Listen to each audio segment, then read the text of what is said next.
Paul said, for the love of God compels us.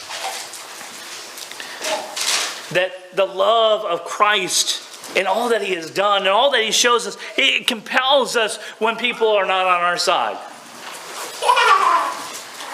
When people are looking for an opportunity to undermine us, to cut our legs out from underneath us, as we might say. Paul had people in the church, who were gunning for him. He talks about those who would add to his chains. And he talked about those who built on work that they had not laid, even while disparaging him. He said, but the love of Christ compels him. He walked into cities not unlike Corinth, which were dangerous. And sometimes they met him with an audience, and sometimes they met him with stones. And he went to the next town anyway because the love of Christ compelled him. He wasn't a marionette on a string, don't you know? It wasn't that the Holy Spirit somehow pushed and forced him to go to the next place and the next place.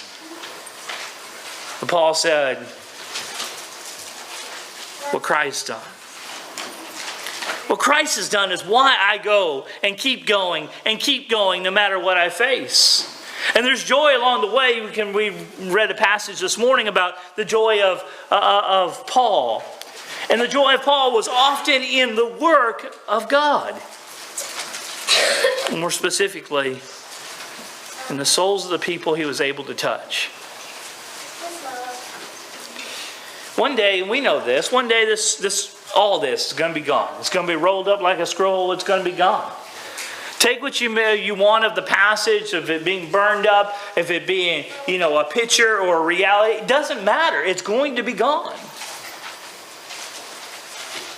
And we're going to be either in one or two places. We know that. But if we're there with Christ in that heavenly place because we let Him compel us in this life, but we walked with Him and we desired after Him and we grew in His knowledge and His faith, and we stand there before Christ and all this stuff right here. The pews, the buildings, our cars out there, our houses that we'll go back to that we're thankful to God to have, none of it will be there. The job that we so desperately searched for and sought out and gave up everything, it won't be there.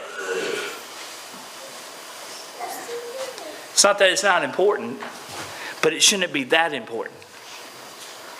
Christ should. Because I was once His enemy. I'm now His brother. Because you were once His enemy.